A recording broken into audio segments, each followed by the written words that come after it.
Sony பையன் சும்மா இருக்க மாட்டான் போலயே அப்படிங்கிறதுக்கு அந்த மாதிரி இப்போதைக்கு சோனி லைவ் ஆக்ஷன் மைல்ஸ் மொரால்ஸை கேஸ் பண்ணுறதுக்கு ரெடி ஆகிட்டு இருக்காங்களாம். மைல்ஸ் மொரால்ஸுக்குன்னு தனியாக படம் வருமானு தெரியல. பட் லைவ் ஆக்ஷன் மைல்ஸ் மொரால்ஸை அடுத்து வரப்போகிற ஸ்பைடர்மேன் 4ல் இன்ட்ரடியூஸ் பண்ணுற ஐடியா ஆக்சுவலாக மார்வலுக்கு இருக்குது.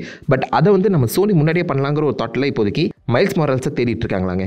ஸோ சோனி சைட் ஸ்பைடர்வர்ஸில் மைல்ஸ் மொரால்ஸ் வர போகிறாரா, இல்லை MCU ஸ்பைடர்மேன் 4க்குள்ளே மைல்ஸ் மொரால்ஸ் வர போகிறாரா, இதில் எது நடக்குதோ அதுக்கேற்ற மாதிரி தான் நம்ம வந்து முடிவு எடுக்க முடியும். சோனி ஸ்பைடர்வர்ஸ்க்குள்ள வந்துச்சுன்னா அந்த கேஸ்டிங் பண்ணுறதுக்கு பண்ணாமலே இருக்கலாம். ஏன்னா அவனுங்க எடுக்கிற எந்த ஸ்பைடர்வர்ஸ் படமும் பெருசாக ரீச் ஆக மாட்டேங்குது. சும்மா ஸ்பைடர்மேன் கேரக்டர்ஸ் விட்டு இஷ்டத்துக்கு விளையாடிட்டு இருக்காங்க. அந்த பக்கம் மைல்ஸ் மொரால்ஸ் போனார்னு வச்சுக்கோங்களேன், ஊற்றி முடிக்க வேண்டியது தான். பட் அதுவே MCUக்குள்ளே மைல்ஸ் மொரால்ஸ் வந்தால் நல்லாயிருக்கும்னு தோணுது. ஒரிஜினல் லீக்கான ரிப்போர்ட் படி பார்க்கும்போது இந்த MCUவில் வரப்போகிற அடுத்த ட்ரைலஜியை ஃபாலோ பண்ணி மைல்ஸ் மொரால்ஸை தான் ஃபோக்கஸ் பண்ணுவாங்க அப்படிங்கிறது தான் கான்செப்டாகவே இருக்குது. சொல்ல முடியாது, மைல்ஸ் மொரால்ஸ் MCUக்குள்ள வரலாம், வந்தால் நல்லாயிருக்கும்னு தோணுது. அதுக்கான கேஸ்டிங் ஒர்க்கில் இப்போதைக்கு சோனி இன்வால்வ் ஆகியிருக்காங்களாம். ஸோ கூடி சீக்கிரம் யார் அடுத்த லைவ் ஆக்ஷன் மைல்ஸ் மொரால்ஸுங்கிறத கன்ஃபார்ம் பண்ணுவாங்கன்னு நினைக்கிறேன். உங்கள் மைண்டில் யாராவது இருக்காங்களா? ஸ்ட்ரேஞ்சர் திங்ஸ் லூகாஸ் தெரியும்ல, அவன் பர்ஃபெக்டாக இருப்பான்னு எனக்கு தோணுது. உங்களுக்கு எப்படி?